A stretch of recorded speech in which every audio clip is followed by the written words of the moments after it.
enhancing our coral reef full of life. I went to the beach. The sunsets are amazing. Your island needs you. Help preserve what makes our island home. Stop those who threaten our wildlife, plants, and environment. Install the free Toka app and report poaching, littering, burning, and other environmental crimes. Call 864-TOKA or install the free Toka app today. This public service announcement is brought to you by the Department of Agriculture, UOG Sea Grant, and Choice Broadcasting.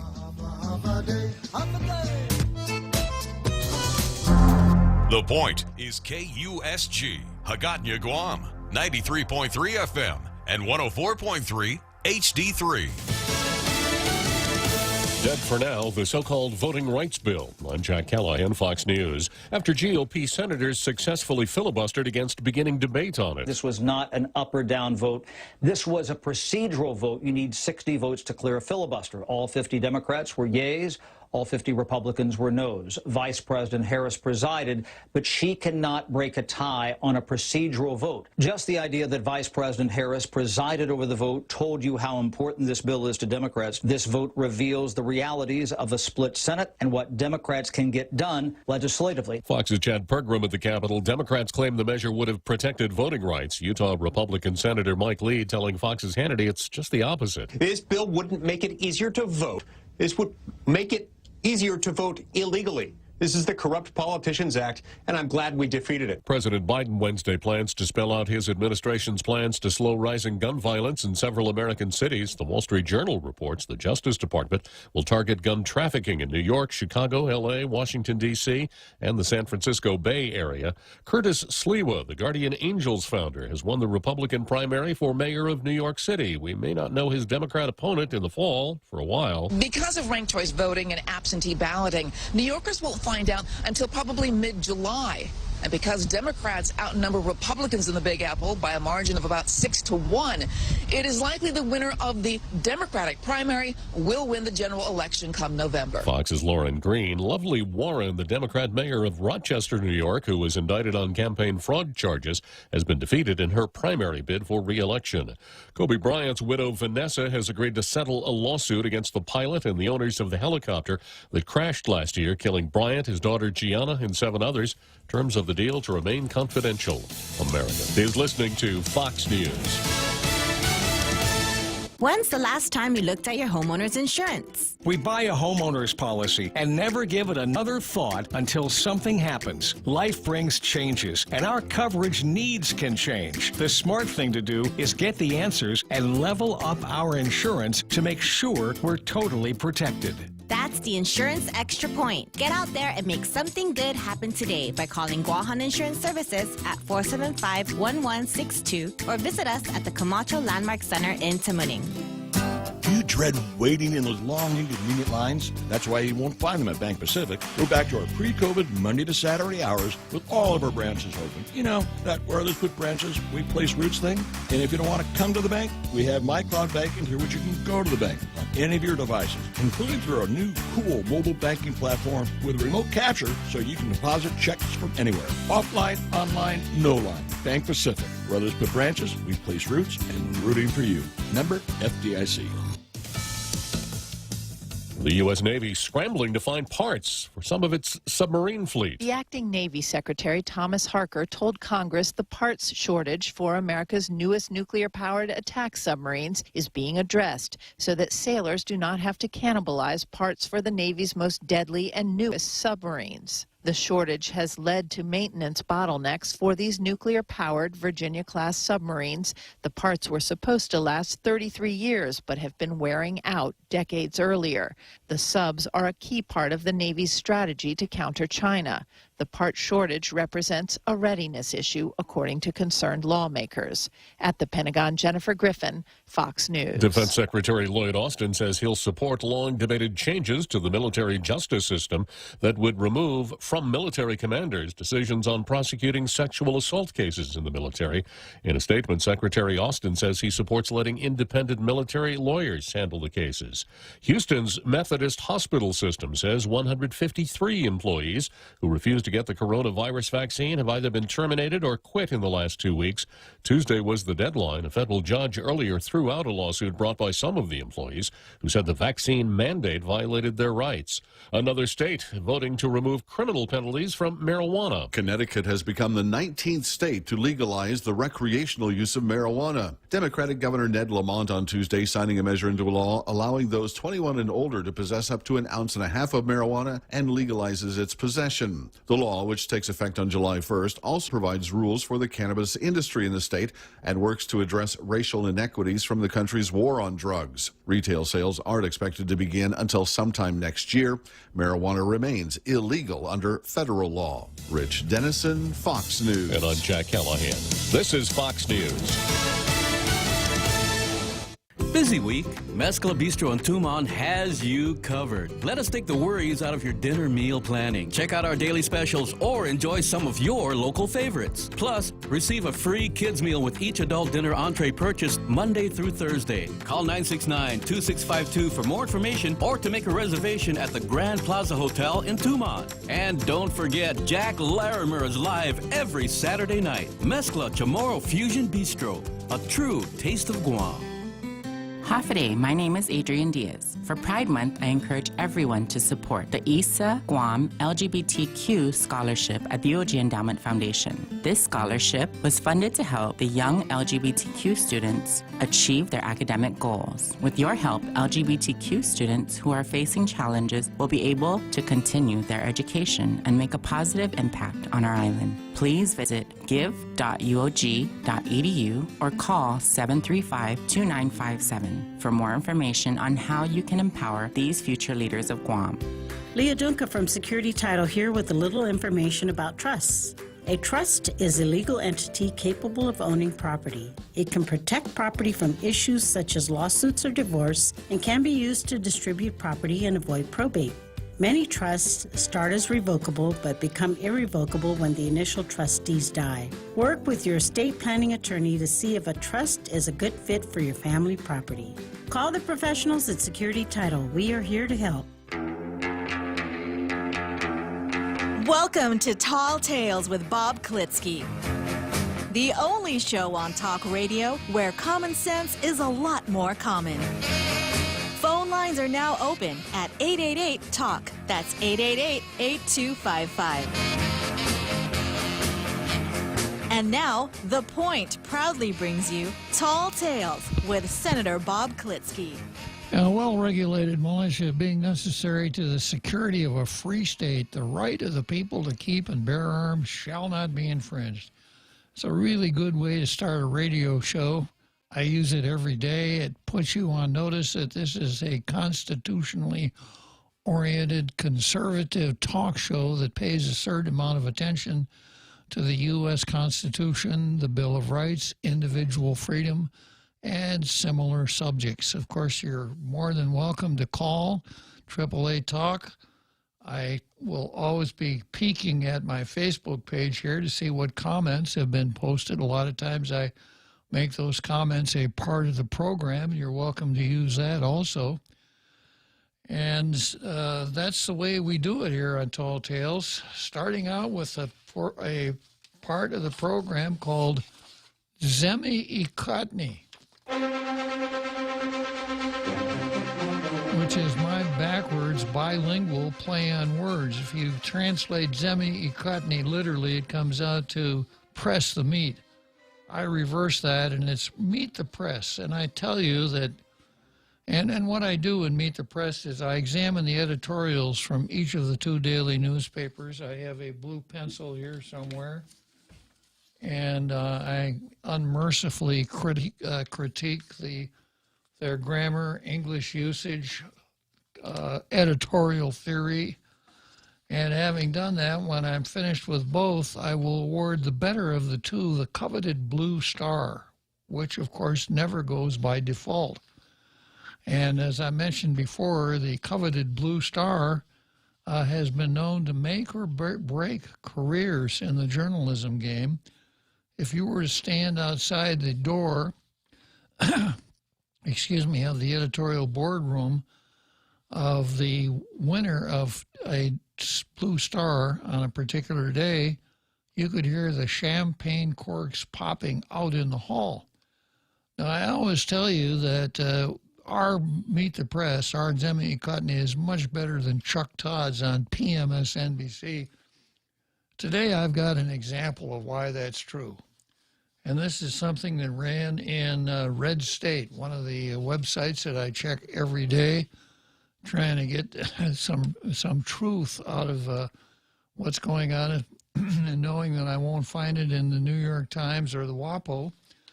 And here's the here's the title of this story by Sister Tolja.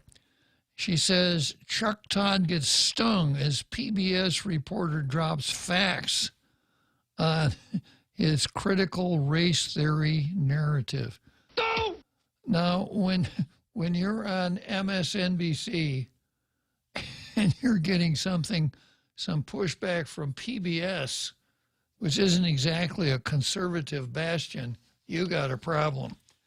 Here it goes. The race is on in the MSM, I suppose meaning mainstream media, to crush the movement against the teaching of critical race theory in public school classrooms, just as it's gaining momentum across the country with more and more parents, students, educators rising up in opposition. Now, I spent a fair amount of time talking about critical race theory, and regular listeners, I'm sure, know exactly what is meant by that term. The shorthand rendition is this.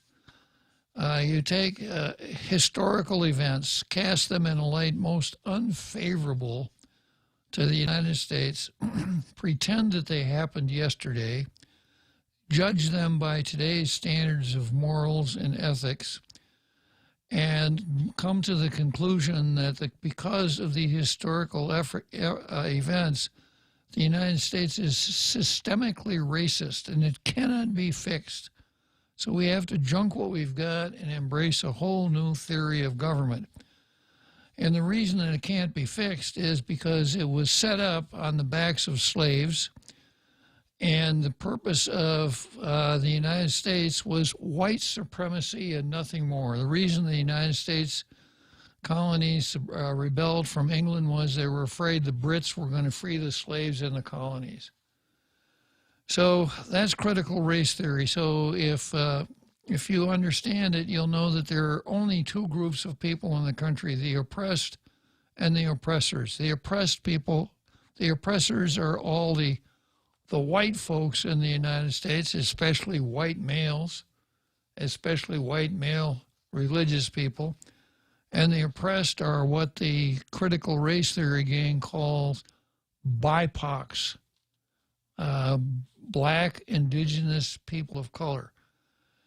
And critical race theory holds that people who are the oppressors have a particular guilt to bear. The only way they can bear that guilt is to engage in anti-racism. Just not being a racist is not good enough. You have to be an anti-racist, which means you must embrace the big three: inclusion, equity, and diversity. Diversity means that you judge, all of these things mean that you judge by the results. The fact that people had an equal opportunity for a job or admission to a college or something is not important. It's the results that count. So if you look at the admissions to Harvard, and if at least 15% of those people are not, well, actually, about half of those people are not BIPOCs, you got racism there. And the way to fix it is to do away with standardized tests and any kind of criteria for admissions and just admit people on the basis of a lottery. So that's basically what it means. And in the schools, it's even down to the grade school level, kids are taught that if you're white, you bear the original sin of racism, and you've got to make it up to BIPOCs. Even though your parents arrived from Germany at the end of last year, it doesn't matter. You bear the original sin. So that's what it means. And there has been a lot of backlash as people begin to understand what critical race theory is all about. It's a particular form of extreme racism, coupled with a form of brainwashing that's very dangerous for young people. And a lot of folks say, we don't want this in our schools. So here's Meet the Press. The race is on in the MSN to crush the movement against teaching of critical race theory in public schools classrooms, just as it's gaining momentum across the country, with more and more parents, students, and educators rising up in opposition. We need to look no further for examples of how the media's war on CRT is playing out than, quote, Meet the Press host Chuck Todd, who has made it his mission in recent weeks to proclaim the uprising over critical race theory is nothing more than a faux outrage campaign created out of thin air by a couple of producers at right-wing media outlets. Yeah. Pay no attention. It's just a hoax brought about by Fox News. That has teachers worried as if the Tucker Carlsons of the world will character assassinate them. Todd's latest attack on the belief that there should be even an issue with CRT in the first place came during Sunday's Meet the Press program on NBC News, which up until now has probably not been listed in the schedules as a comedy program, but I think that's about to change. What started it was, instead of suggesting that concerned citizens attending school board meetings to warn against teaching CRT were being led astray by Tucker Carlson, PBS journalist Amna Nawaz drew on her firsthand reporting on the CRT hotbed, Loudoun County in Virginia, to point out that the issue was mobilizing people and resonating very deeply. And specific to this idea of critical race theory, I have to tell you, I just spent some time reporting on this county in Virginia, about an outside of Washington. This is a quote. And to one of the panelists' point, this is something that is mobilizing people and resonating very deeply. It was about 100-degree day. Dozens and dozens of parents, mostly white in this largely affluent community, showed up to a school board meeting. For many of them, the very first school board meeting they'd ever attended, specifically because of this one issue. Matters were further complicated for Todd, who you could tell from the clip that was posted online, was chomping at the bit to refute what was being said. When GOP strategist Brad Todd, who's not related to Chuck, correctly noted that this was a grassroots movement driven by people who had become fed up with the education system after the pandemic started. Brad Todd, it's important to note that you mentioned critical race theory a couple times. This is a parent-led backlash at the grassroots level. Chuck Todd, but it's manufactured. Brad Todd, no. Chuck Todd, and then sort of Brad Todd, elected officials. Chuck Todd, the fire was lit. Brad Todd, I disagree. I think it started because people have had it with the education bureaucracy after COVID. They're fed up with it. They tend to distrust Democrats when it comes to education funding, but they trust Republicans on education accountability. I think that what that backlash you're seeing on critical race theory in the schools is another example of parents trying to hold educators accountably. A visibly agitated Chuck Todd then looked to left-wing NBC political analyst Cornell Belcher. It kind of tells you everything you know about that guy, right? How articulate he is. Full of gas. He looked to NBC political analyst Cornell Belcher to rescue him. The media Democrats desperately need for average Joes and Janes to believe that critical race theory isn't really a thing, isn't really a threat to your children's education and future. The growing opposition against the push to implement it in American classrooms, however, is a powerful signal to the usual suspects that the people they're trying most to convince simply aren't buying it. And I hope they continue not to buy it, because it's an extremely dangerous ideology. It is neo-Marxism, cultural Marxism. You scrape the paint and varnish off it, you don't have to scrape very far, and you come to Karl Marx. It is a Marxist tactic to bring about a Marxist paradise. Okay, so having cleared the air here about what our Meet the Press is like, let's go into the Daily News. And the Daily News wrote an editorial today, Wonder of Wonders.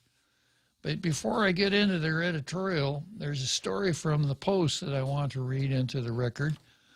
And then I have a letter from the Guam Medical, let's see, a society or association. It's from the Guam Medical Association. I want to read that into the record. Lawmakers to hold info hearing on arbitration law replacement. Lawmakers are set to hold an information hearing this afternoon on Bill 112, the Medical Malpractice Pretrial Screening Act, a proposed replacement for the controversial Medical Malpractice Mandatory Arbitration Act, the MMAA. The current law requires arbitration, which proponents of the legislation have said is too costly prior to a malpractice claim being taken to court. Bill 112 will mandate a confidential screening process at the courts before the matter can be taken to trial. Speaker Therese Terlahi, a co-sponsor of Bill 112, describes the proposal as intended for people harmed by medical negligence who cannot afford mandatory arbitration, while ensuring doctors are protected against frivolous claims. Costs of arbitration on top of cost of potential trial have deterred the filing of claims by those who cannot afford the upfront costs, Terlahi has said. However, the proposal has seen significant opposition from the medical community. Pediatricians are among the latest to voice concerns, writing to lawmakers last week. According to Amanda Del Rosario, a pediatrician at American Medical Center and the chairwoman of the pediatric department at the Guam Memorial Hospital, pediatric care on Guam is limited due to lack of specialists. Bill 112 hasn't yet made it to law. Del Rosario's letter testimony from others indicate that its introduction alone has led to doctors to stop certain practices. Just the fact that that bill was introduced. Dr. Erica Alford, our island's adult endocrinologist who has been generously willing to care for pediatric patients when we have needed her help both in the hospital and outpatient setting, has already stopped accepting pediatric consultations and will no longer be seeing any new or existing pediatric patients. This leaves children on Guam with diabetes and other endocrinologic disorders without a specialist to manage their condition.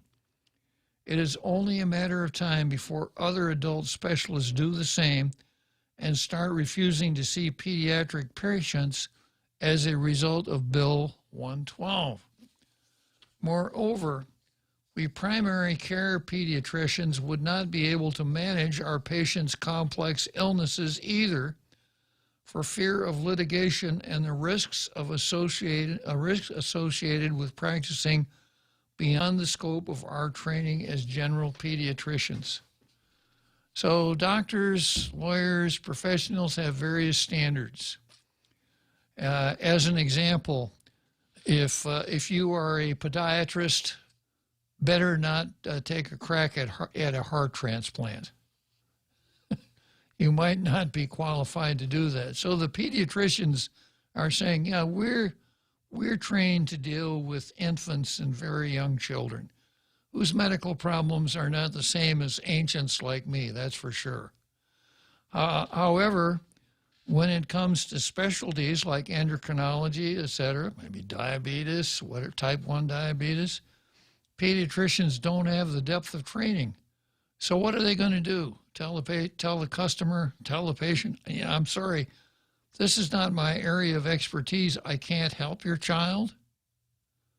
Or do what, grab the books, read up, do what can be done, and run the risk of being sued for malpractice. I can see the dichotomy there. Right now, I'm working on some continuing legal education, and one ethical problem came up. And here's a pretty good example of the bind sometimes people find themselves in. A woman comes in to the office of a brand new lawyer. He just hung up his shingle yesterday. He's fresh out of law school. He's got Black's Law Dictionary, and that's about the size of his library. Does his hunt and peck, does his own typing, etc. And she says, my husband's hired the best divorce lawyer in town, and he's going to take me to the cleaners. I really, really need a lawyer. I want you to help me. And the lawyer says, ma'am, I have never handled a divorce case. I don't do domestic relations. I just can't. And she said, well, I know lawyers charge a lot of money, but I'll tell you what, if I give you $100 and a promise in writing that no matter what happens, I won't sue you for legal malpractice, will you take my case? Because even as you are, you're so much better than no lawyer at all. Suppose the lawyer takes his case and flubs it. What happens? He's going to get sued for malpractice. Yeah, and so I can't say I sympathize with the doctors, but I can certainly understand where they're coming from on that. I had a cousin, may he rest in peace, who was a physician. He's been gone since, for 20 years or so, so I guess he probably wouldn't mind my mentioning this, but after he'd been in practice for like 20 years, somebody sued him for malpractice. He had insurance, and he came out of it all right, but he never got over it. I mean, he literally never got over it. And when he found out I was going to law school, he was not really happy. You know what lawyers do? They sue doctors. They sue doctors just because they can. Even if the doctor doesn't do anything wrong, they know doctors got deep pockets.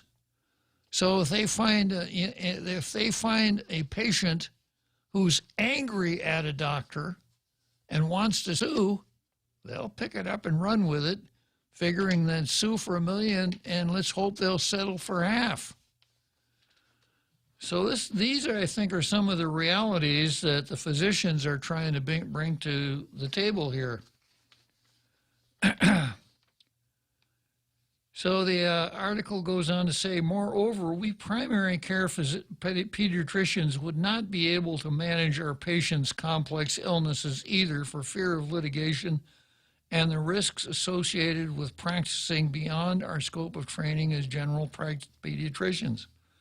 Our patients and their families will be left with no other option than to seek specialty care off island. If the specialists don't come, that's all you got. As Del Rosario and other doctors have said, a lack of providers and resources have led some physicians to extend their practice beyond their specific training or specialties to assist patients, exposing them to malpractice claims in the process. Because of how the island's medical care environment was formed, there have been calls to tighten how malpractice claims can be supported under Bill 112, as well as criticism that a magistrate judge will not be qualified to determine the merit of a claim on their own. So we apparently have magistrate judges who are Siamese twins or conjoined twins, yeah. And that's something I saw with Teresa's bill also. You know, a magistrate judge, actually a magistrate, is kind of a judge light. He doesn't handle the heavy duty stuff. He takes care of the ash and trash, clears the deck for the judge so the judge can concentrate on motions and trials. So I didn't see the wisdom of giving that much authority to a magistrate judge. And of course, every judge is a lawyer, and every lawyer has been to law school. And in law school, you learn all kinds of really interesting things. You learn about just about everything you need to know except how to practice law. You learn that after you get out of school, because the law school is highly theoretical. It's based on the Socratic method, etc. And of course, we know that our judges have all been lawyers, and very unlikely that a lawyer who specialized in medical malpractice, either plaintiff side or defendant side, is going to wind up as a magistrate. Because the reason that lawyers go into medical malpractice, whether it's insurance defense, doctor's defense, or plaintiff lawyers, is that there's big bucks. It may cost you a lot to sit down at the blackjack or to sit down at the roulette table, but if you hit the jackpot, you got it. So I just don't see the wisdom of that. Those who say that mandatory arbitration or that arbitration is better is because the arbitration panels are actually made up of doctors who understand the standards of care, understand medical malpractice, etc. So the idea is that you're more likely to get a correct result with arbitration than you are going through the regular judicial process. And our triple MAA is only a condition precedent to going to court. If after the arbitration's over, if one party doesn't want to cut a check to the other party, then you go to court. All right, let's take a short break, and I'll come back to Zemi and Kutney here.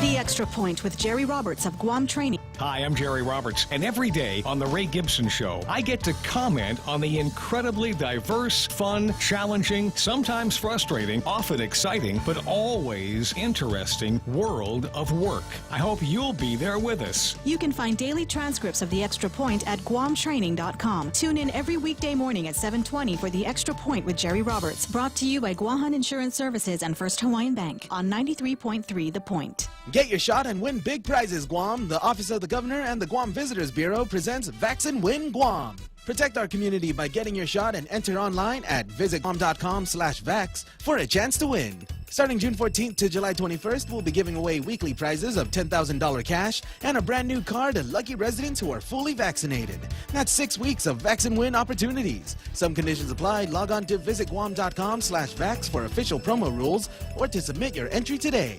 Let's Vax and Win, Guam! Now, more Tall Tales with Bob Klitzkie. Spitting truth like watermelon seeds at a summer picnic. Call now, 888-TALK, 888-8255.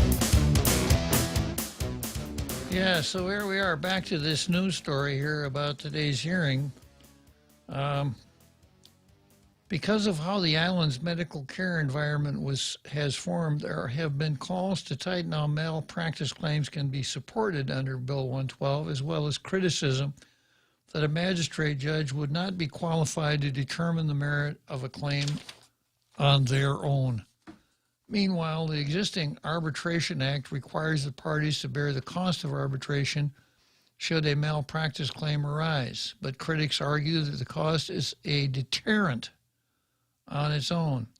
There have been multiple legal challenges to the law, but none have prevailed. While he ultimately maintained the constitutionality of the Arbitration Act, Superior Court Judge Arthur Barcinis acknowledged that the law places a burden of keeping malpractice insurance premiums low and maintaining affordable health care on one small and vulnerable sector of society, namely non-wealthy victims of medical malpractice. And that's true. Lawmakers received another letter prior to the statement from pediatricians last week. This message was from Christine Simbahan, the mother of the late Asher Lebowski, whose father has become a major advocate for changing the arbitration law. Simbahan's letter is rife with emotion, stating she had maintained her silence, but was compelled to speak after reading testimony from doctors reported in the media. Please change the law to allow parents like me to find out what happened to our children. Don't send us away because we can't pay arbitration and can't do anything for you and have no words to fight with doctors, Simbahan wrote in part. Well, and of course, there is a tremendous amount of emotion tied up in this. I have applauded David Lebowski.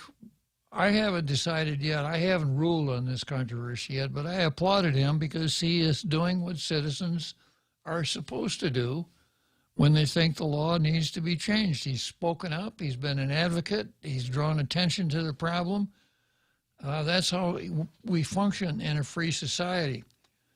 And unfortunately, you know, when you see a picture of his son, Asher, and some of the details of what happened, it's hard for even old crusty curmudgeons like me not to show a little bit of emotion in the process. You softy. It really does tug at your heart, yeah. But we have to come back to where we are here. And that is that, you know, I hear people saying, oh, Senator so-and-so is so great. They're so compassionate. I don't want compassionate legislators. I want senators who think with their heads, not with their hearts, not with their stomachs, or any other grosser part of their anatomy. I'm glad you stopped there. Which I think sometimes happens. So I want senators to look at the cold, hard reality and make good policy calls on the really tough questions, even or especially the ones that are burdened with emotional freight. That's what I'm looking for, if that means anything to anyone out there. I got one more thing to read before I get into the Daily News editorial here. And that is going back again to advocacy. So we've seen David Lebowski. Troy has given David Lebowski a lot of space. He's had some letters to the editor, etc. I think he's posted on Tall Tales. He's never called Tall Tales, but he's posted on Tall Tales. And the medical community is either silent or adamantly opposed to Teresa's bill. Now, I have a letter here from the Guam Medical Association. And maybe 10 years or so ago, the doctors got into a skirt carrying contest and they split. So there's a Guam Medical Society and a Guam Medical Association. And each one of them is identified by, you know, an alpha male who kind of calls the shots. And I can't remember which one is which. But anyhow, this is the Guam Medical Association. And this is the letter to the Speaker and the legislature. We are writing to inform you that the ad attached, taken out, used public legislative funds, was deceiving to the public. The Guam Bar Association has informed us that their organization is not being represented at Teresa's hearing. Not being represented. Any attorney who is testifying or presenting does not represent the view or the involvement of the Guam Bar Association. Thus, the ad is misrepresenting and implies that, quote, members of the Bar Association is the voice of their organization. The Guam Bar further stated to us they would take no position nor will they testify on Bill 112. With the above facts, the informational hearing on Bill 112 to be held on June 23rd, and its ad should not have been placed to make that inference of the Guam Bar Association. If it was done purposely, it would be unethical and misrepresentation by the entire legislature to the public at large, and that ad should be retracted as it's deceiving. This letter is undated, so I don't know when it was sent. And then in the same mailing, there is a notice for Speaker Sterlahi's public hearings, the obligatory notice to the public. And this is what the interesting part says. Wednesday, June 23, 5 to 8:30, informational hearing will feature an introduction of Bill 112 in comparison with current medical malpractice arbitration law provided by the bill's sponsors, members of the Guam Bar Association, and malpractice insurance representatives, members of the Guam Bar Association. Well, we have what's called an integrated bar here. So if you are practicing law, you have to be a member of the bar. You must. You must pony up $300 every year. You must fill out a stack of papers, and you must earn 10 credits of continuing legal education.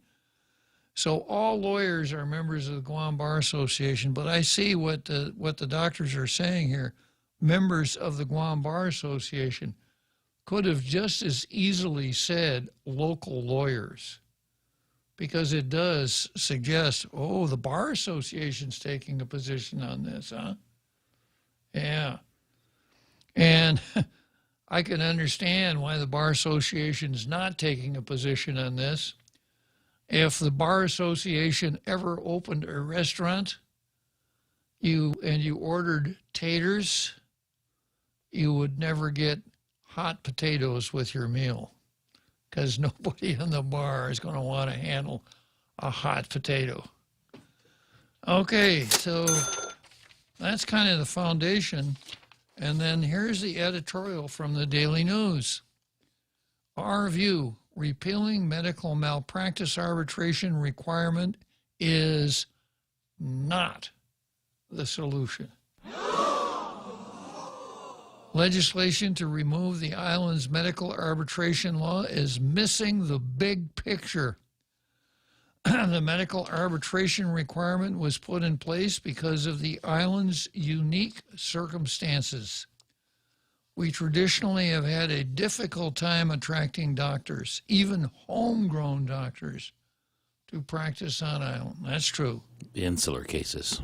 Yeah, and that's because of the insular cases. Yeah, Tina is getting ready to introduce a resolution on that. It's about time. The island's medical infrastructure is not ideal. Our population does not lend itself to specialists based here. Once again, we have two problems. One, where we are. Two, how many of us there are here. And, in order for certain kinds of specialties to prosper, you have to have a population base. As an example, if you're going to do heart transplants, you got to have more than 160,000 people in town. It's why Planned Parenthood is not here. Say again? It's why Planned Parenthood is not here. Exactly. Yeah, the market's not here. Yeah, you can't make any money. The cost of malpractice insurance, any insurance really, can be prohibitive on island. For many types of insurance, Guam doesn't have the kind of population where an insurance company can spread the risk so that it's affordable. This is the case for medical malpractice insurance. Now, a little bit about insurance. Insurance companies are in what's called the risk distribution business, or the loss distribution business. Now, I think the average person thinks that insurance companies just have this pile of money and they can pay out for just about anything, but they're really Moschino and they don't like to. But if you have 10,000 automobile drivers and every single one of them gets into a head-on collision every month, you will not be able to afford auto insurance, because the way it works is the safe drivers actually pay for the not safe drivers. You spread the risk across a large number of people, knowing that in a large number of people, most of the drivers are not going to get in collisions. A few will. So the premiums you collect from the safe drivers will reimburse the ones that get in collisions. It's the same way with medical malpractice. So as an example, if you only had, one highly skilled specialist on the island, he's not going to have the market, and two, insurance companies are going to say, with a small population like this, we're going to have to I hope he's got a big nose, because he's going to have to pay through the nose for his malpractice insurance. People have complained that medical arbitration is costly as a first step prior to litigation. If that's the issue, then fix that. Don't tear down the entire medical infrastructure when the problem is so straightforward. Senator Tina Munya Barnes had a bill that would have helped to offset cost of medical arbitration. That bill seems to have fallen to the wayside. It was a pretty weak bill. It was like $100,000. Yeah. And once again, until the insular cases are overruled, Tina's not going to introduce any more bills like that. Barnes' approach seems to be a more direct approach at solving the issue. Find a way to remediate the cost of arbitration. Maybe attorneys should be capped at their arbitration fees as well. Once again, I don't like to see the government getting involved in setting the price of anything. There are other ways to fix this problem rather than having the community pay by reducing the supply of physicians on the island. Physicians have explained the consequences of removing the mandatory arbitration requirement. Most practitioners here are not specialists. They will be forced to remove from their patients' rosters patients who have problems that would normally be serviced by specialists. And, it used to be, you went to a doctor, if a female went to the doctor, the way it was when I grew up, even my cousin, the one that I was telling about, when he first hung out his shingle, he had female patients. If they got pregnant and delivered baby, he went to the hospital and delivered the babies. If one of his patients had appendicitis, he'd get up early in the morning, go to the hospital, and cut that bad appendicitis out. That's what doctors did in those days. It was a full-service shop. And there were some specialists, but not anywhere near as many specialists as there are now. But now your general practice doctor, your primary care physician, is really kind of a traffic director. You come in, he does a diagnosis, and he says, well, this looks like it could be something for an internist, or a dermatologist, or an internist, or whatever. So I'm going to write you a referral here. And that's the way it goes. Doctors don't even walk around with stethoscopes on anymore. Just white coats and stained knees. Yeah. So that's how the profession operates. So your primary care physician has diagnostic skills, and he decides what kind of specialist help you need. But if the specialists say, I'm not going there, I'm not going to put up with that kind of a malpractice regime. Something else about malpractice, if a doctor is sued for medical malpractice, he will be served a summons and complaint. And the summons and complaint has all the legal language in that he did not comply with the general standard of care for physicians in his field, performing the service that he was supposed to provide. It's probably going to be a 20-page complaint. And if it's filed in district court, the plaintiff has to allege $75,000 worth of damage. Superior court, there's no requirement, but doctors, will sue for $1 million. I mean, they'll put down to the damage of the defendant in $1 million, and to his spouse for loss of consortium in the amount of $250,000, and on and on and on. So the doctor gets that, and you can imagine how heavily that weighs on the doctor when that summons and complaint is delivered, maybe even to his office. So then the next thing that happens is that he, of course, has to find a lawyer. And the lawyer is going to say, yeah, I see where you are, Doc. I'm going to have to do a fair amount of research here. What I ordinarily do here is I file a motion to dismiss. So I'm going to have a retainer of, I don't know, $20,000 just to get started here, to open the file, to do the basic research, maybe to file a motion to dismiss, etc. So the lawyer files a motion to dismiss. Maybe it's granted, maybe it's denied. Ordinarily it's denied, but it narrows the issues. Then we go into what's called discovery. And in the discovery process, the plaintiff's lawyer can make the doctor come up with all of the charts and all of the records and all of the chits and every single piece of paper that he generated in handling that client's medical care. And there's something called transactional costs, just the transactional costs of rounding up all of those papers can be extreme. Well, let's take a short break here.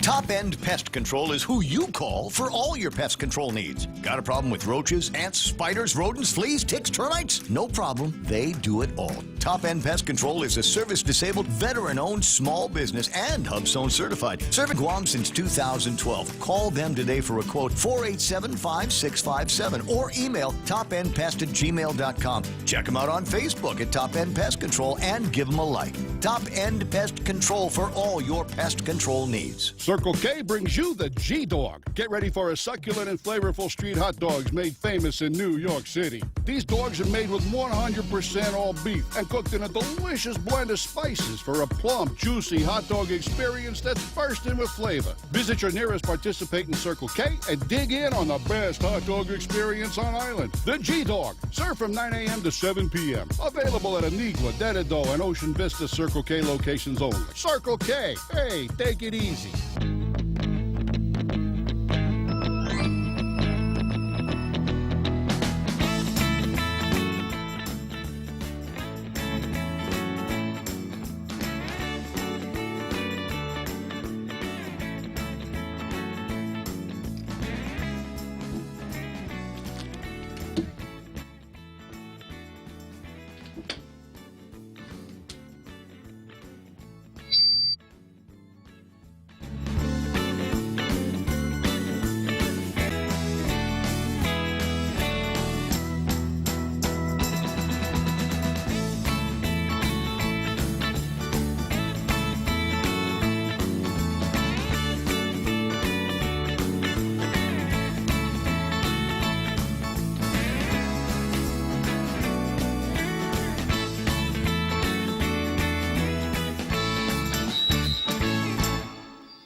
Okay, here we are back again.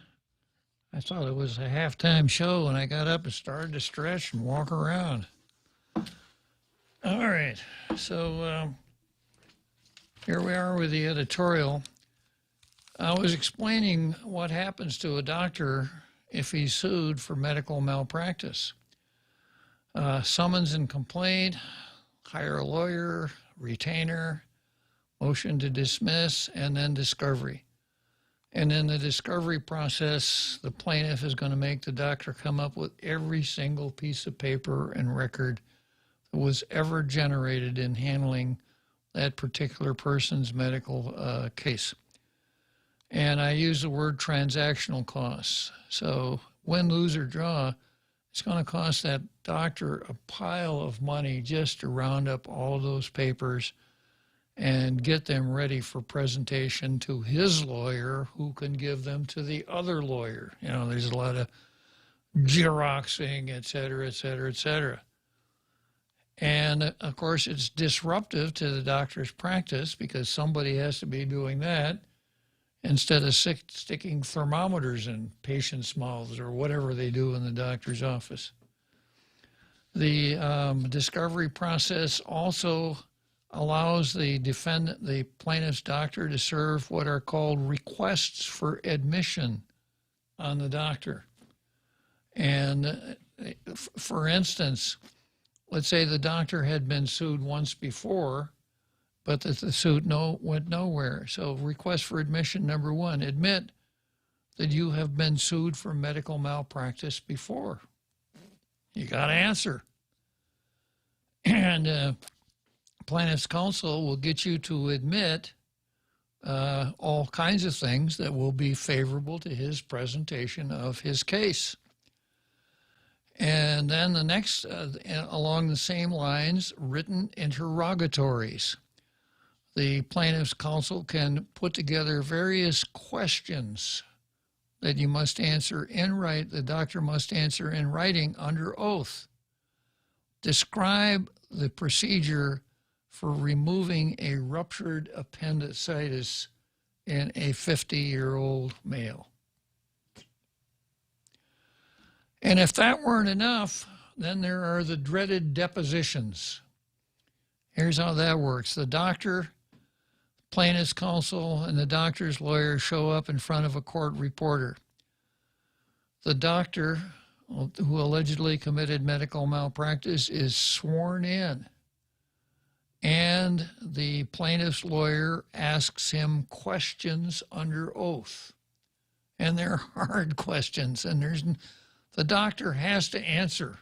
If he doesn't answer, ultimately he could be found in contempt of court. The plaintiff's lawyer can even ask for information that isn't relevant to the case, so long as it arguably would lead to relevant evidence. Of course, lawyers are really good at asking questions. And the doctor, this is not going to be an enjoyable experience for the doctor at all. So probably a year after he received that complaint from someone serving process, the doctor is still horsing around with discovery, et cetera. There will be other motions, but perhaps a motion for summary judgment, motions in the discovery setting, et cetera. And the doctor is paying his lawyer through the nose because he has no choice. He has no choice but play the game because the stakes are so high. And if the case doesn't settle, and of course a lot of these cases do settle, because oftentimes doctors would say, I'll just pay. I don't want to do this anymore. I'll just pay to get out of this. Now, if there is medical malpractice insurance, the insurance company has a role here too, and the insurance company may want to settle even if the doctor doesn't, because the insurance company will do something called loss benefit analysis. And the insurance company may decide that in this particular case, it would be better to give plaintiff's counsel $100,000, even though there's a chance that the doctor could win the case, because there's a chance the doctor could lose the case. And if he loses the case, maybe it's $300,000. So doctors, lawyers are used to dealing with this stuff. That's the kind of stuff that, doctors see as a form of recreation, reading cases about somebody else's personal injury lawsuit. But doctors have a totally different approach to their discipline and to their lives. And the average doctor wants to spend his time practicing medicine. He doesn't want to spend it in the back office, shuffling through papers, dealing with nasty lawyers, et cetera, et cetera, et cetera. So I can understand why the doctors would, if they can avoid it, would really want to avoid it. And on the other hand, you've got David Lebowski and little Asher, et cetera, and all the emotion that arises there. And there's another dimension. Okay, it's time for that big halftime break. I'll come back here and wind this up after the big halftime break.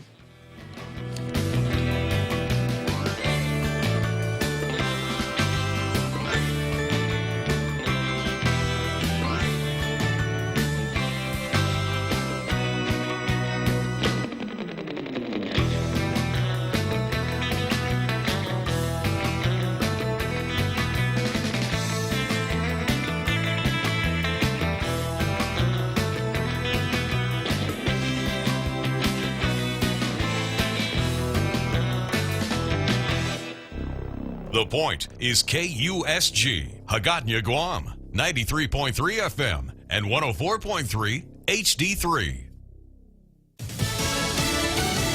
Democrat voting bill filibustered. I'm Jack Callahan, Fox News. The GOP blocking the bill from coming up for debate in the Senate. Democrats were unable to get 60 senators to vote in favor of even beginning debate on the bill, which would have massively overhauled the nation's election system. Republicans stood in unison, calling it government overreach. Fox's Lauren Blanchard. Senate Majority Leader Chuck Schumer called the vote voter suppression. The Texas Republican Senator Ted Cruz said the bill was written by Democrats to protect themselves. Democrats have made the cynical calculation that if millions of illegal aliens are allowed to vote and millions of criminals and felons are allowed to vote, that those individuals are likely to vote Democrat. The bill is effectively dead for now, but an infrastructure compromise is back on the table. The White House sending negotiators to Capitol Hill yesterday. They want to try to get at least a framework of this before the end of the week when the Senate goes away for 2 weeks for 4th of July, so they can maybe put something on the floor, possibly a bipartisan package sometime in July. Fox's Chad Pergram. Look for more calls for gun control when President Biden addresses violent crime later today. There are major cities across the country where gun violence is absolutely the driver, where it is absolutely increasing.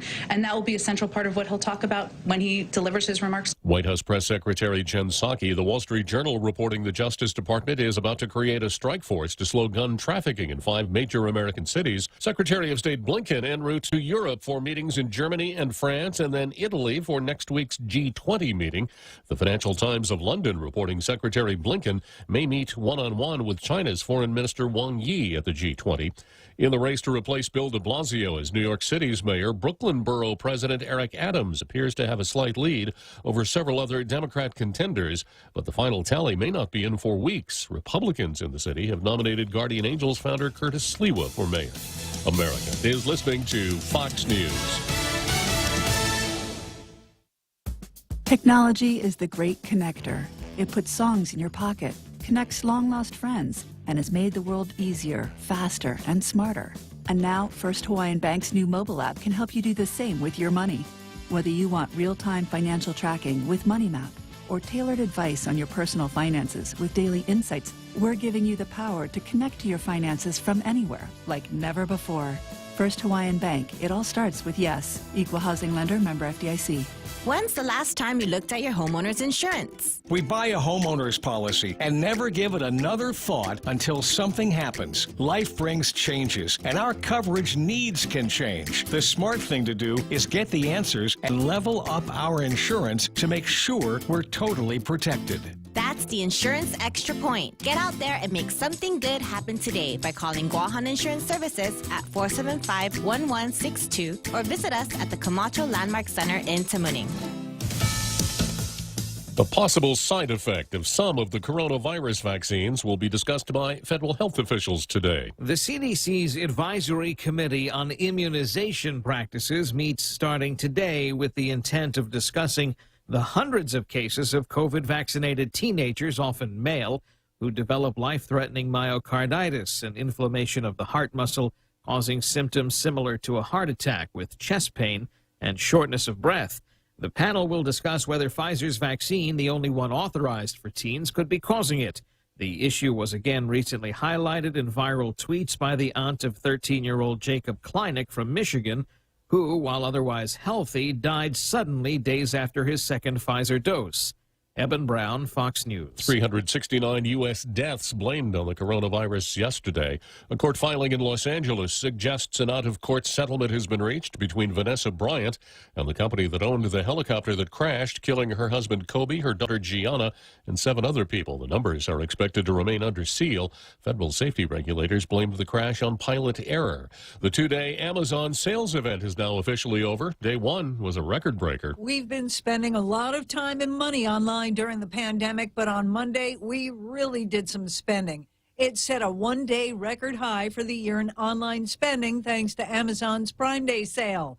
The Adobe Digital Economy Index says total online sales for that 24-hour period were at $5.6 billion. But all that money didn't go to Amazon. Other major retailers had sales that overlapped the online giants, including Walmart, Target, and Best Buy.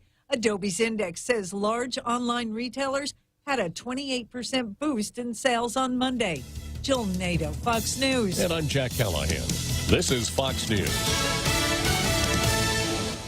Get your shot and win big prizes, Guam. The Office of the Governor and the Guam Visitors Bureau presents Vax and Win, Guam. Protect our community by getting your shot and enter online at visitguam.com/vax for a chance to win. Starting June 14th through July 21st, weekly prizes of $10,000 cash and a brand new car will be given away to lucky residents who are fully vaccinated. That's 6 weeks of Vax and Win opportunities. Some conditions apply. Log on to visitguam.com/vax for official promo rules or to submit your entry today.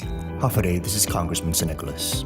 Your congressional office would like to remind you that pandemic unemployment assistance is set to expire on September 6th of this year. We encourage the people of Guam to seek out active employment as much as possible, as jobs continue to remain limited, and we want to prevent hardship for our people at the conclusion of the PUA program. Thank you, and si tu'us ma'ase. This ad was paid for with official funds from the office of Congressman Michael F.Q. San Nicolas. Chili's is bringing you a full meal offer with 3 for me for just $15. You get a beverage, a starter, and an entree. First, choose from a refreshing Coca-Cola or iced tea, pick a starter, then select your choice of a mouth-watering entree, like Cajun pasta with grilled chicken, ranchero chicken tacos, or the savory Santa Fe burger. Dine in today or visit chilisguam.com for delivery and to-go options. Chili's, 3 for me for just $15. Available for a limited time. Chili's, savor the moment.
Here's another, where we are back again after that big halftime show.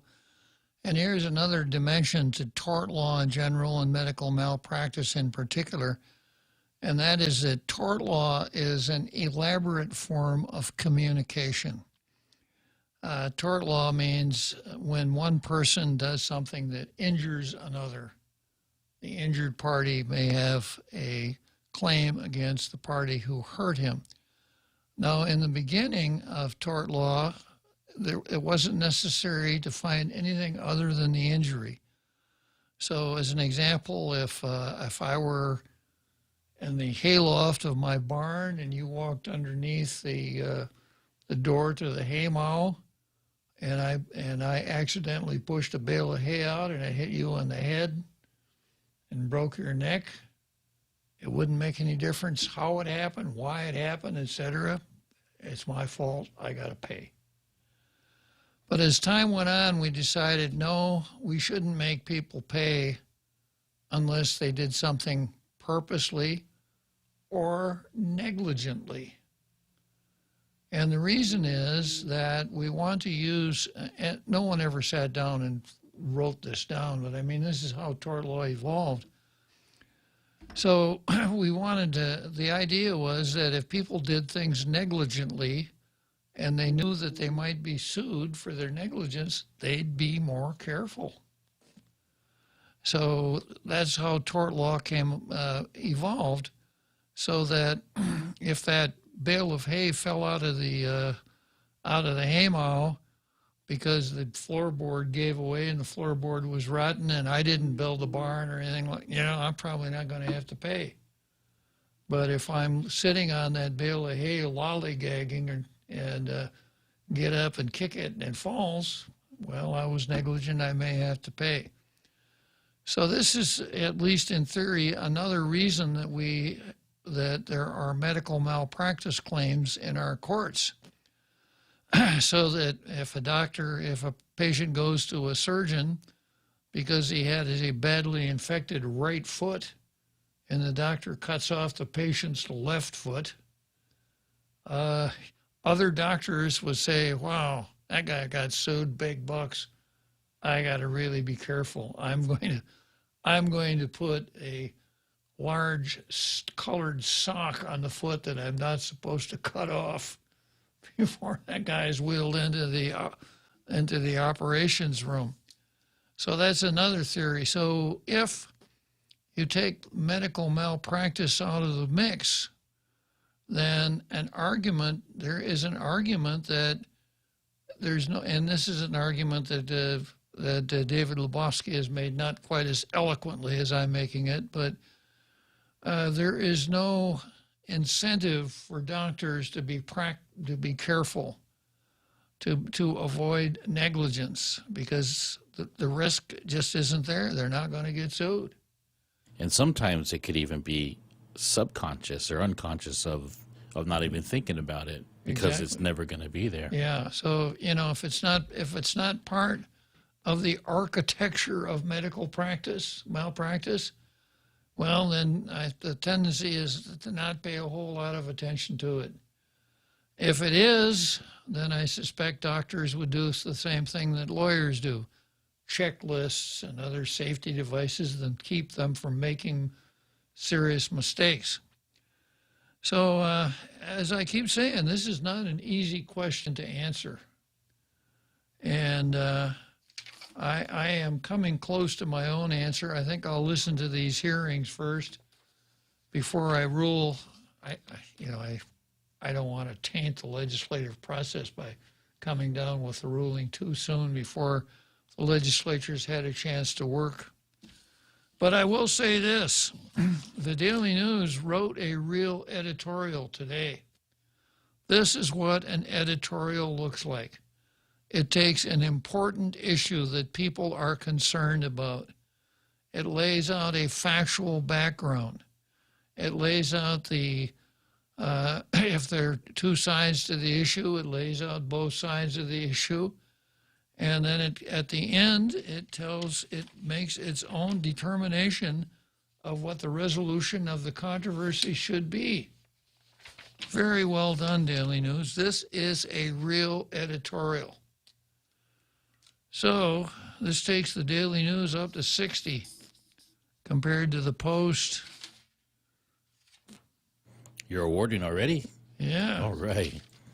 I already read the Post. So good job, Guam Daily Post. Daily News. I'm sorry, Guam Daily News. And here is the Post. Guam needs a simple, clear system for the public to prepare for storms. Yeah. This is not a real editorial. At least they recycle. Yeah. And if you guys in the editorial boardrooms, if you find yourself writing about the weather, maybe you'd be happier in the sports department than in the editorial department.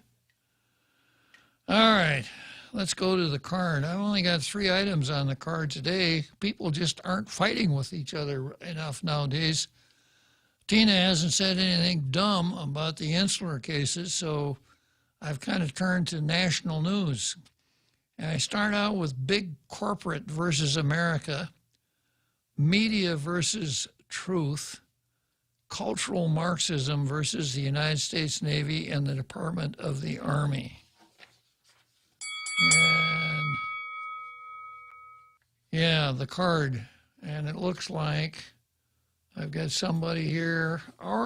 Whatever happened to our Fred? Confession time, our Fred. Yeah. Hello, our Fred. Hello, our judge. How you doing? Good. A long time no hear, our Fred. Well, I've been listening avidly, though. I've been listening, and today's malpractice loss or article and talk has got me going, so I wanted to call you about that. But Okay. I've been listening, though. All right. I've been a good listener. Very good. So, let me get this straight. So, this new law, I see SDA Clinic is against it because I saw Candid put a statement out that SDA has released. And it seems that, and from your talk, that we will lose doctors because they risk messing up and having to pay the price for it. And there's nothing to hold them, well, at the moment, there's nothing holding them accountable. But when this law gets,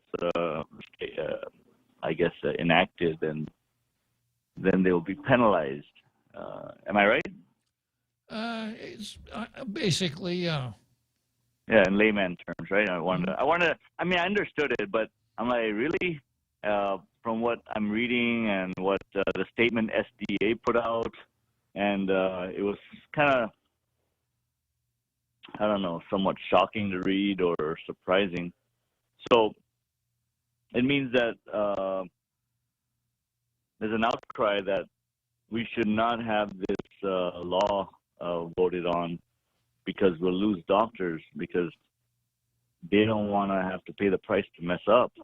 So we should just leave things the way they are, keep our doctors, let them pretend they know some things, they do know some things, and they'll pretend to do some things just to keep the customer, because it's a business at the end of the day.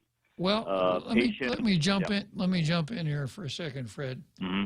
The ironic thing about medicine is that the patient is not the customer. Sad but true. And that's why doctors don't, I've run into this too many times. You have an appointment with a doctor at 1 o'clock. You get to see the doctor at 2:30. So when someone on the phone says, you have an appointment at 1 o'clock, that means come out here at 1 o'clock and begin open-ended waiting, because we use the cattle call theory of appointments. We can maximize profits that way. Yeah. And the doctor doesn't worry about angering his customers like people in the restaurant business or the automobile business or whatever would, because it isn't the patient that pays. It's Medicare, insurance, Medicaid, et cetera. That's who the customer is, not you, not the patient. Right. Yeah, so it's a business. Well, yeah, of course it's a business, yeah. So it comes back to this law, if enacted, would pretty much hold doctors accountable, because they won't have that arbitrary or that the medical malpractice type of procedure they have right now going, that they can do, which pretty much limits the patient from doing anything. I'll take that away. The runaround. I'll take away the runaround for the patient. Yeah. Okay, so SDA put a statement out that, there's some services that we have been providing, but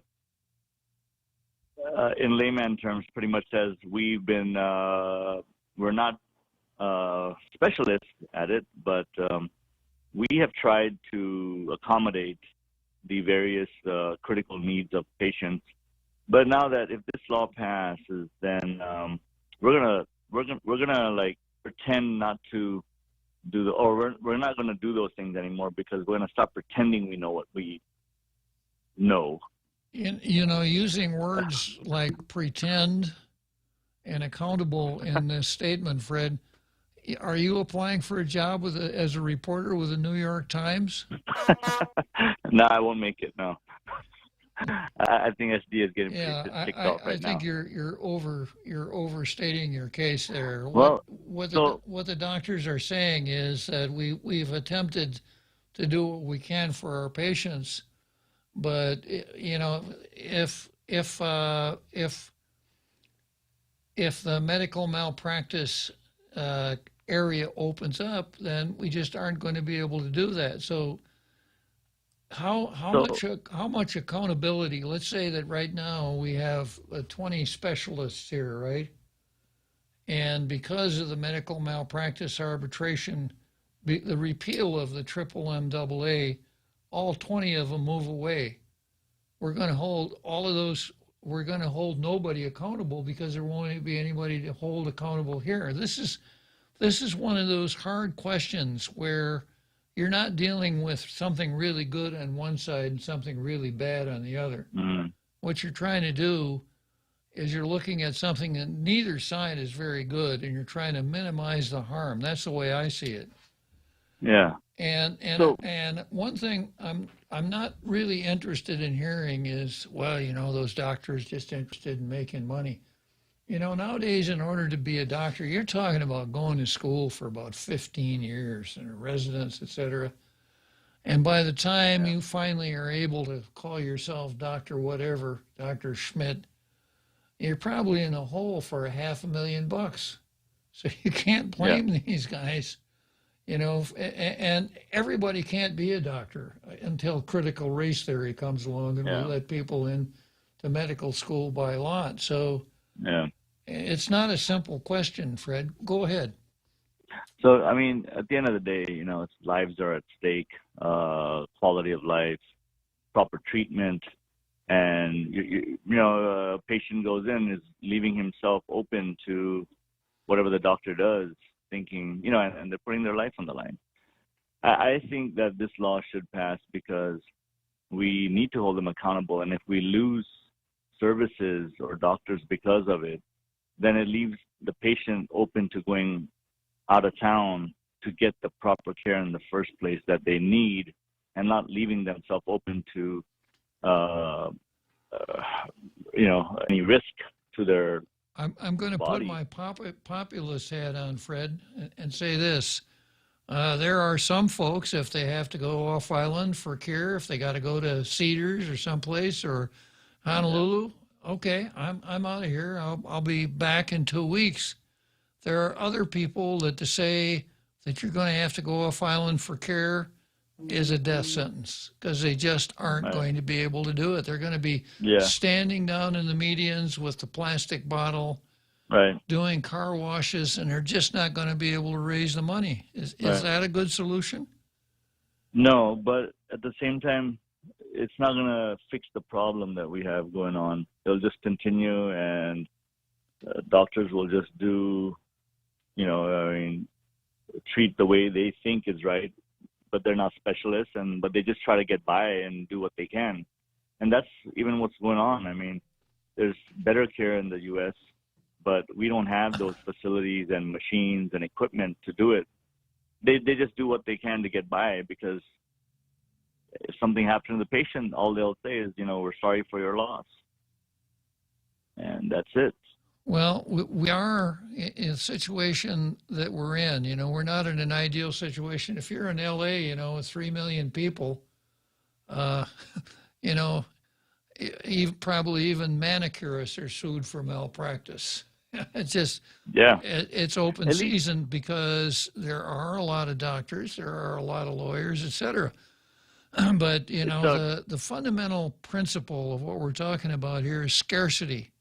We don't have enough access to doctors and specialists. So do we want to run the risk of scaring the specialists that we have off and then restricting the actual amount of medical care available to people on the island? Would this be a good solution? It's a tough one. I know what you're saying. I know, but at the same time, if the island wants to progress and get better in its medical treatment, then it's a hard question to do to pose itself and to address. It's simple. I mean, at least the people who know that, okay, this is how it's going to be now, so they can prepare to like move off island and live off island for the treatment's sake. But to get subpar treatment and maybe some guessing games in the middle during treatment, I don't know if that's also right to do by the people. Well, I don't think that's what's going on here. You know, once again, I'm going to stick up for doctors here for a minute. I'll stick up for lawyers, of course, auto mechanics, doctors. The ones that I've come in contact with are conscientious people. They spend their whole life getting ready to do something, and they have a particular pride of workmanship. Yeah. And doctors are not going to go in there and say, well, I really don't know how to do this. I'll give it a shot. If it works, fine. If it does it, no harm, no foul, because I'm not going to get sued. I don't think that's the way it works. Yeah. And Bob, you're right. Now, there's good ones, and then there's the shady ones. And you've come across many people who have their experiences on Guam where not so good experiences, or you know that. You know, so I mean, with David Lebowski's case, also, I've seen firsthand with myself on Guam how it is. I'm not too happy with it, but there are some happy cases, and then there's not some. And many other people who've had negative experiences. So it's a toss-up. I mean, something happens to somebody, you're really just kind of relying on prayer and getting in there, and hopefully everything turns out good. Yes, there are good doctors. I'm not saying there are, but then there's one's maybe he's a cold and cough specialist, but then you'll be like, maybe I can do some knee surgery too. You know what I mean? I do. So thanks for chiming in. Yeah. You've added a lot to the conversation, and we're glad that you're back. It's a tough one. Yeah. Thanks, Bob. Okay, our Fred. Okay. Yeah. And then we have following up with our Fred is R. Greg. Good afternoon, R. Greg. Hey, how are you doing, my friend? Good. Hey, I have something to put in. If I go in an emergent situation and a doctor is not certified as a surgeon, but he's trying to save my life, and he's not a certified surgeon, it's like, you tried. Yeah, go ahead. Okay, and it's like, now, okay, a knee surgery, that's not emergent.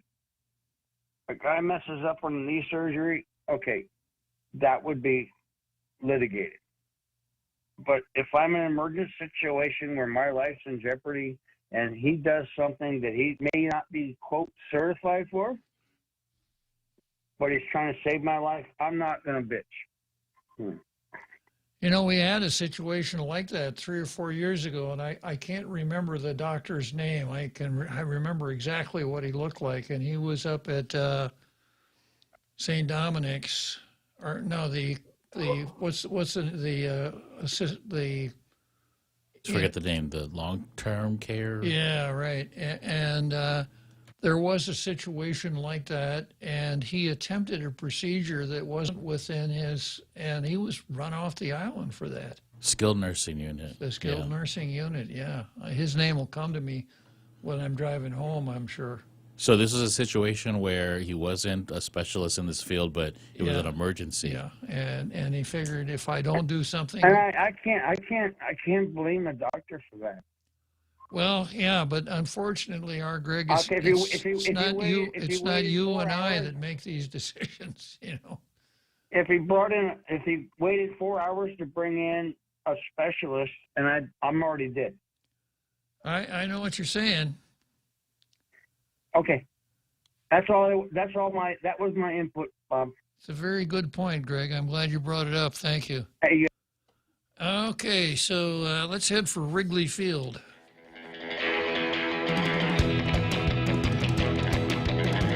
The Extra Point with Jerry Roberts of Guam Training. Hi, I'm Jerry Roberts, and every day on The Ray Gibson Show, I get to comment on the incredibly diverse, fun, challenging, sometimes frustrating, often exciting, but always interesting world of work. I hope you'll be there with us. You can find daily transcripts of The Extra Point at guamtraining.com. Tune in every weekday morning at 7:20 for The Extra Point with Jerry Roberts. Brought to you by Guahan Insurance Services and First Hawaiian Bank on 93.3 The Point.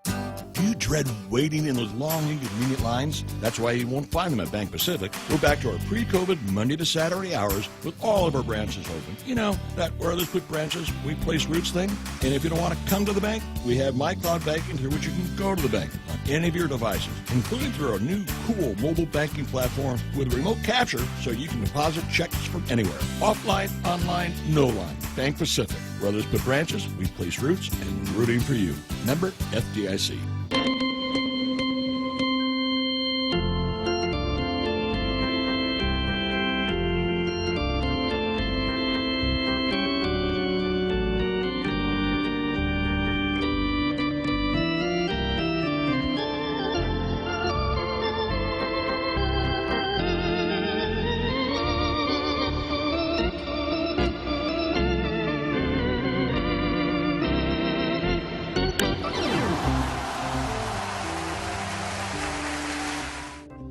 Okay, so here we are, Wrigley Field in Chicago, the 7th inning stretch. That means I got just 2 more innings, the tall tales to go.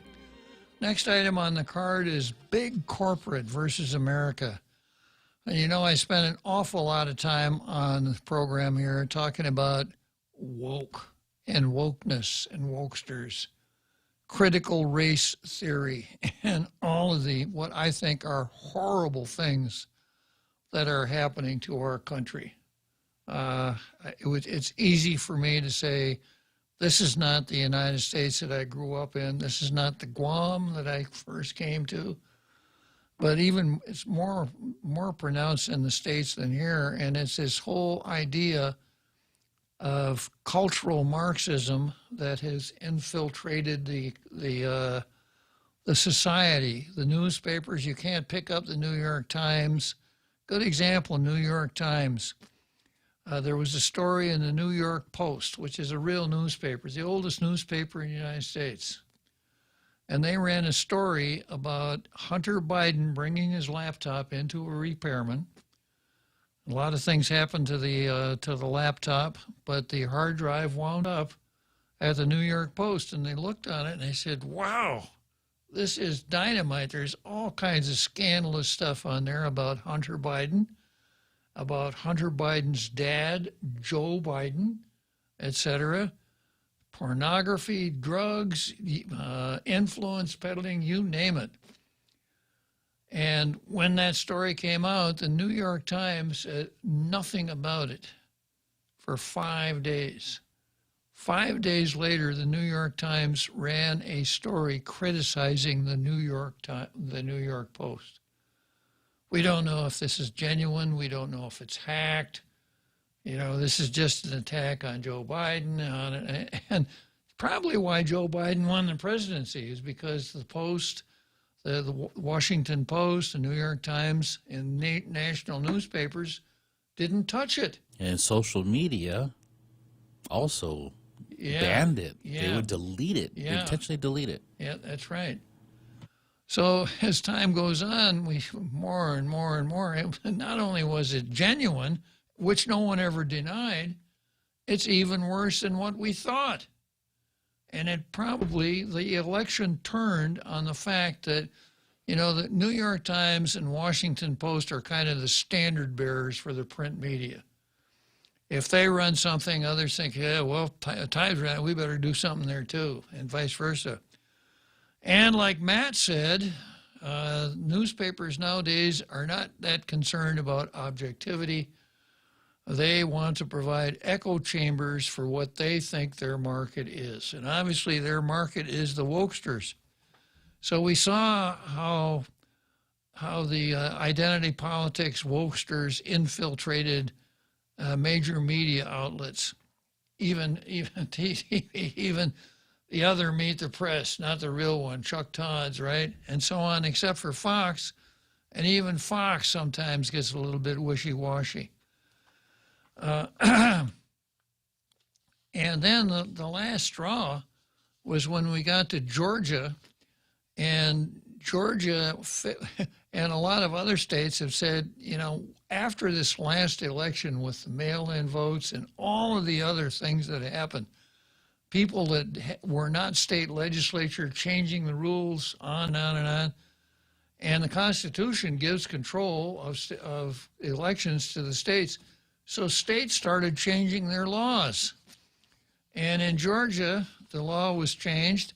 You know, the basic bent of the changes of the laws that the states are doing is to make it harder to cheat. The Democrats call this voter suppression. And the reason that the Democrats call it voter suppression is because if the laws that these Republican state legislatures entertain pass, then ordinarily a person's only going to be able to vote once in each election. For the Democrats, that's voter suppression.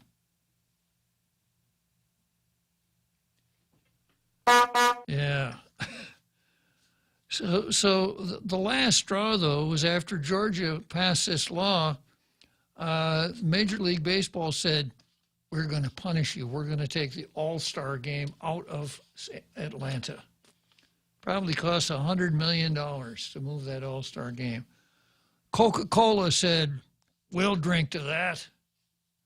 You know, and they came up with their own, let's boycott Atlanta, let's boycott Georgia, etc. Nike has fallen apart, and so many of the other big corporations. So you're asking yourself, what's with these big corporations? Market factors, profits, revenues. Why are they getting involved in these loony political theories like critical racism and identity politics? Well, I have an author here who explains it, and it ran in the New York Post, of course. And here's what he says. His name is Vivek Ramaswamy. He said, I used to think corporate bureaucracy was bad because it's inefficient. That's true, but it's not the biggest problem. Rather, there's a new invisible force at work in the highest ranks of corporate America, one far more nefarious. It's the defining scam of our time, one that robs you of not only your money, but your voice and your identity. The con works like a magic trick, summed up well by Michael Caine's character in the opening monologue in Christopher Nolan's movie called The Prestige. Every great magic trick consists of 3 parts. The first part is called the pledge. The magician shows you something ordinary, a deck of cards, a bird, or a man. The second act is called the turn. The magician takes the ordinary something and makes it do something extraordinary. But you won't clap yet, because making something disappear isn't enough. You have to bring it back. That's why every magic trick has a third act, the hardest part, the part we call the prestige. Financial success in the 21st century America involves the same simple steps. First, the pledge. You find an ordinary market where ordinary people sell ordinary things. The simpler, the better. Second, the turn. You find an arbitrage in that market and squeeze the hell out of it. An arbitrage refers to the opportunity to buy something for one price and instantly sell it for a higher price to someone else. That much is well known. But here's the dirty little secret underlying the third step of corporate America's act. It's prestige. Here's how it works. Pretend like you care about something other than profit and power, precisely to gain more of each. All great magicians master the art of distraction, flashing lights, smoke, beautiful women on stage. Today's captains of industry do it by promoting progressive social values. Their tactics are far more dangerous for America than those of the older robber barons. Their do-good smokescreen expands not only their market power, but their power over every other facet of our lives. As a young 21st century capitalist myself, the thing I was supposed to do was shut up and play along, wear hipster clothes, lead via practiced vulnerability, applaud diversity and inclusion, and muse on how to make the world a better place. At conferences in fancy ski towns. Not a bad gig. The most important part of the trick was to say mum about it. Now, I'm violating the code by pulling back the curtain and showing you what's really going on in corporate boardrooms across America. Why am I defecting? I'm fed up with corporate America's game of pretending to care about justice in order to make money. It's quietly wreaking havoc on American democracy. It demands a small group of investors and CEOs determine what's good for society rather than our democracy at large. This new trend has created a major cultural shift in America. It's not just ruining companies, it's polarizing our politics. It's dividing our country to a breaking point. Worst of all, it's concentrating the power to determine American values in the hands of a small group of capitalists rather than the hands of American citizens at large, like the guy that owns Twitter, and like Mark Zuckerberg, Bill Gates, even though he's not in the game anymore, folks like that.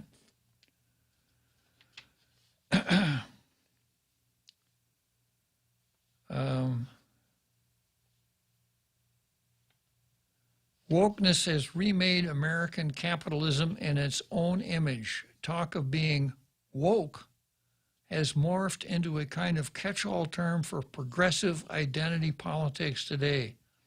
The phrase "stay woke" was used from time to time by black civil rights activists over the last few decades, but it really took off only recently when black protesters made it their catchphrase in the Ferguson protests in response to a police officer fatally shooting Michael Brown.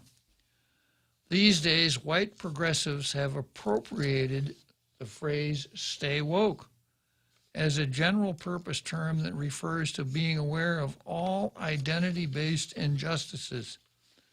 So while "stay woke" started as a remark black people would say to remind each other to be alert to racism, it would now be perfectly normal for white coastal suburbanites to say it to remind each other to watch out for possible microaggressions. Basically, being woke means being obsessed about race, gender, and sexual orientation. That's the best definition I can give. Today, more and more people are becoming woke, even though generations of civil rights leaders have taught us not to focus on race or gender. And now capitalism is trying to stay woke too. Since liberals get tricked into adulation by their love of woke cause, sincere liberals get tricked into adulation by their love of woke causes. Conservatives are duped into submission as they fall back on slogans they memorized decades ago, something like, quote, "The market can do no wrong," close quote, failing to recognize that the free market they had in mind doesn't actually exist today. Both sides are blinded to the gradual rise of a 21st century Leviathan far more powerful than what even Hobbes imagined almost 4 centuries ago. The new woke industrial leviathan gains its power by dividing us as a people. When corporations tell us what social values we're supposed to adopt, it'd be Coca-Cola, Major League Baseball, on and on, right? They take America as a whole and divide us into tribes. That makes it easier for them to make a buck. But it also coaxes us into adopting new identities based on skin-deep characteristics and flimsy social causes that supplant our deeper shared identities as Americans. Corporations win. Woke activists win. Celebrities win. Even the Chinese Communist Party finds a way to win. But the losers of this game are the American people, including both sincere progressives who are used as pawns or useful idiots, yeah, That's the better one. everyday conservatives who are silenced. Our hollowed out institutions and American democracy itself. The subversion of America by this new form of capitalism isn't just a bug. As they say in Silicon Valley, it's a feature. The antidote isn't to fight wokeness directly. It can't be, because that's a losing battle. The true solution is to gradually rebuild a vision for a shared American identity that's so deep and so powerful that it dilutes wokeism to irrelevance, one that no longer leaves us susceptible to being divided by corporate elites for their own gain. The modern woke industrial complex preys on our innermost securities about who we really are as individuals and as people by mixing morality with commercialism. That might make us better consumers in the short run, but it leaves us worse off as citizens in the end. Banning bad corporate behavior isn't the ultimate answer. Rather, the answer is to do the hard work of rediscovering who we really are. Period. Earlier this year, writing a book forced me to discover who I was. On January 6th, an angry mob of rioters stormed the U.S. Capitol as Congress convened to certify the results of the 2020 presidential election. It was a disgrace and it was a stain on our history. When I watched it, I was ashamed of our nation. It made me want to be better. But I grew even more worried about what happened after the Capitol riot. In ensuing days, Silicon Valley closed ranks to cancel the accounts of not only people who participated in that riot, but everyday conservatives across the country. Social media companies, payment processing companies, home rental companies, and many acted in unison. It was a Soviet-style ideological purge happening in plain sight. Except the censorship czar wasn't big government. It wasn't private enterprise either. Rather, it was a new beast altogether, a frightening hybrid of the two. As a citizen, I couldn't stomach it. I argued in the Wall Street Journal, along with my former law professor, that companies like Twitter and Facebook are legally bound by the First Amendment, and they broke the law when they engaged in selective political censorship. That's what this guy did, right? All right. The old saying, no good deed goes unpunished. He says, I couldn't anticipate what followed. 2 advisors to my company resigned immediately. Close friends called me to say how disappointed they were. One of them pleaded with me on the phone. My friends have made money by investing in your company. Don't ruin it for them.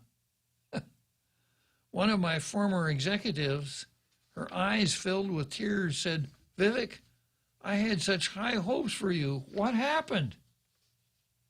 Wow. Many of my employees were upset too, even as some of them privately emailed to say they agreed with me. Yet there was a peculiarity about it too. 8 months earlier, my advisors and friends were impatient with me for a different reason. Following the tragic death of George Floyd at the hands of a police officer, they pressured me to do more to address systemic racism. They felt I hadn't done enough to condemn it. Apparently, being a CEO required me to speak out about politics sometimes. Yet other times it required me to stay silent. As CEO, I needed to effectively run a business focused on developing medicines without getting intertwined in political matters. Yet as a citizen, I felt compelled to speak out about the perils of woke capitalism. I tried my best to avoid using my company as a platform to foist my views on others, but eventually I had to admit that I couldn't do justice to either while trying to do both at once. So he quit. In the end, I decided to practice what I preached. January 2020, when I stepped down as CEO of my own company 7 years after I'd founded it, and gave the job to the person who was most qualified to do it, our longtime certified financial officer, whose political perspectives couldn't be more different from my own. He's liberal. He's also brilliant. On the day I appointed him, I said he would speak for the company going forward, and I meant it. So... That's nuts. It is. He winds up by saying a good barometer for the health of any democracy is the percentage of people who are willing to say what they actually believe in public. As a nation, we're doing pretty poorly on that metric right now. And the only way to fix it is to start talking openly again. I wasn't free to do that as a CEO, but now I am as an ordinary citizen. I hope some of you will find what I have said is worthwhile. So there you got it. Okay, let's head for Churchill Downs. Hey, big news! Now you can listen to The Point on radio.com. And radio.com gives you so much more. Local news stations give you what's going on in your community, yet national news from CBS, CNN, or Fox News Radio. Take a break with one of the hundreds of music, sports, and talk stations. Love podcasts? Radio.com has thousands of true crime, comedy, kids and family podcasts, and more. Listen anytime, anywhere. On your PC, smart speakers, and a variety of connected devices. Or download the Radio.com app now from the App Store or Google Play. Busy week? Mezcla Bistro in Tumon has you covered. Let us take the worries out of your dinner meal planning. Check out our daily specials or enjoy some of your local favorites. Plus, receive a free kids meal with each adult dinner entree purchased Monday through Thursday. Call 969-2652 for more information or to make a reservation at the Grand Plaza Hotel in Tumon. And don't forget, Jack Larimer is live every Saturday night. Mezcla Chamorro Fusion Bistro, a true taste of Guam.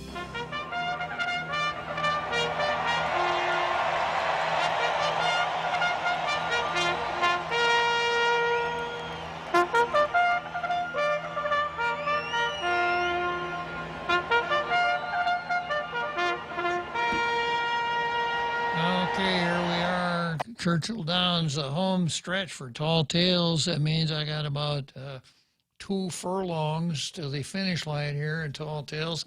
I'm probably going to get across the finish line first.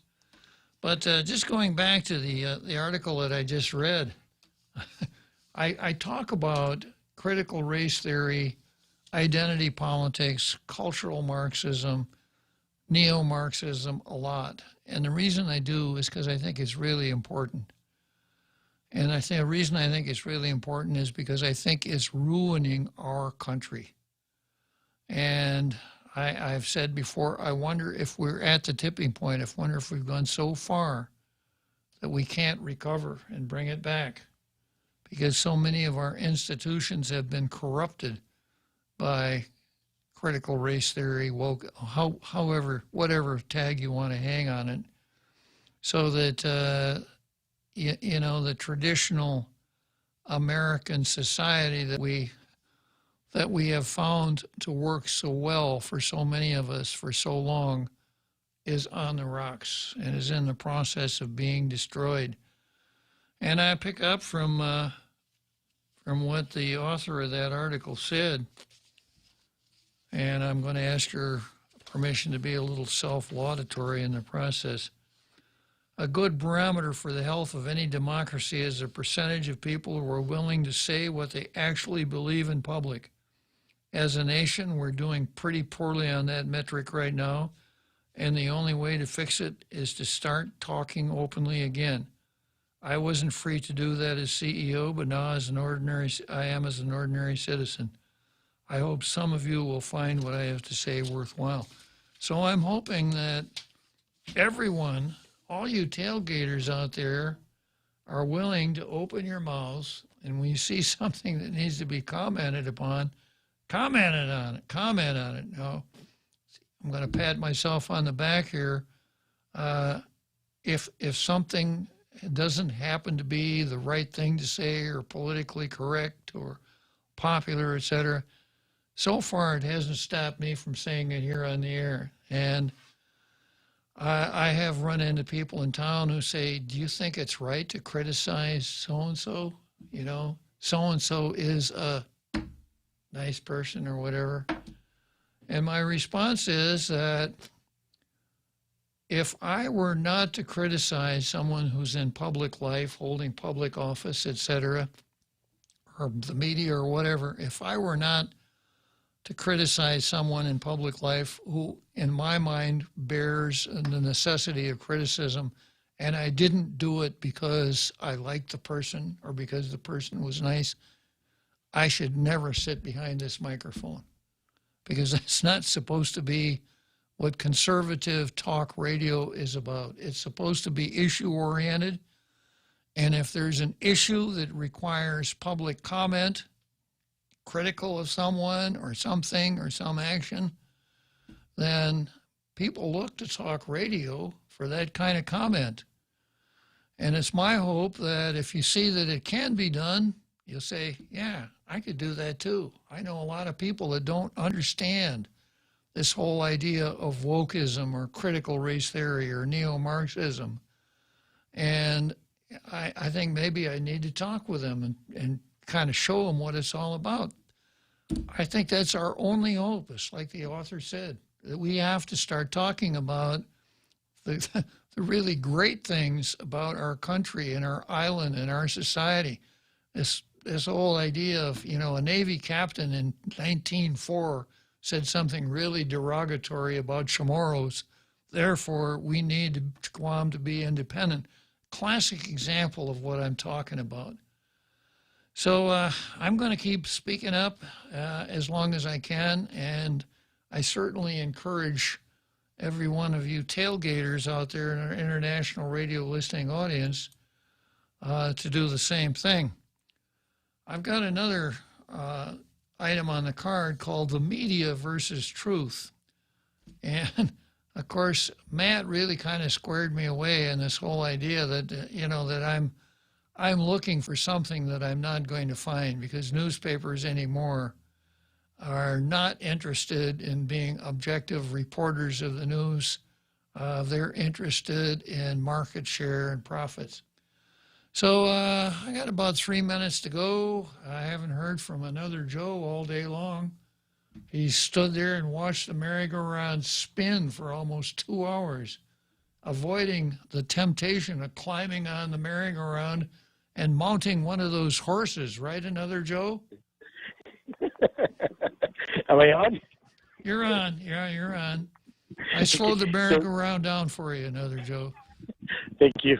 I'm one of those kids that is a slow starter. So this wokeism, I think it's a distraction and deflection. There's I don't know if you want to call it a scam, but there are some reports that the CARES Act, this assistance, government assistance, a lot of it might have been looted by all sorts of individual characters, whether it be foreign or domestic characters. I don't know who the usual suspects are anymore. It used to be the mafia or different criminal organizations, but now I think it was the Democrats, but go on. There you go, Democrats. Sorry, that's a good place to start. So yeah, I think they need to start combing through everything of a fine comb and see if in fact there was any fraud in where the CARES Act and the government assistance money went to.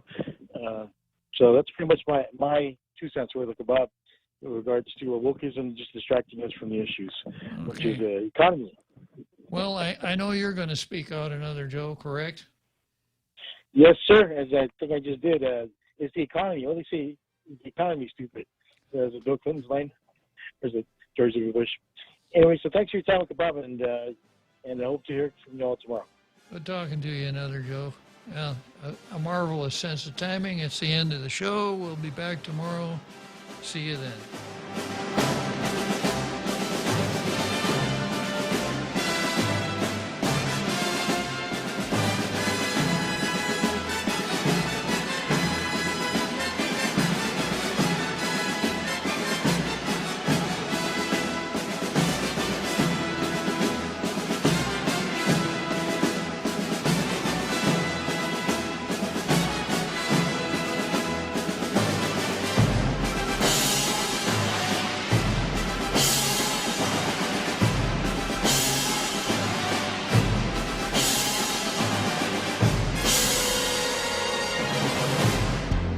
The Point is KUSG, Hagåtña, Guam, 93.3 FM and 104.3 HD3. Election bill stumbles in the Senate. I'm Jack Callahan, Fox News. Filibustered by Senate Republicans. 3/5 of the senators duly chosen and sworn not having voted in the affirmative. The motion is not agreed to. Vice President Harris presiding over the Senate, which would have needed 60 votes to begin debate. Senate Majority Leader Chuck Schumer. Once again, the Senate Republican minority has launched a partisan blockade of a pressing issue here in the United States Senate. But Texas Senator Ted Cruz defended the block. It is partisan legislation written by elected Democrats designed to keep elected Democrats in office and to steal the right to vote from the citizenry to decide on somebody else. President Biden, in a statement, pledging the fight is far from over. House Speaker Nancy Pelosi will reportedly decide this week whether she'll create a select committee in the House to probe the January 6th riot at the U.S. Capitol in lieu of a 9/11-style commission, which failed to pass the Senate. The White House says there's been some progress in restarted talks on compromise infrastructure legislation. The president is encouraged by the ongoing talks and discussions that are continuing. White House Press Secretary Jen Psaki. Wyoming Republican Senator John Barrasso telling Fox's Your World with Neil Cavuto the GOP could support a $1 trillion plan. We can do that, stay on true infrastructure and not raise taxes and focus and have it paid for legitimately. I think is going to be a lot of support. Colorado police officer Gordon Beasley, shot and killed Monday, was ambushed by a man who expressed hatred for the cops, according to the police chief in Arvada, who says a Good Samaritan who was also killed while trying to intervene likely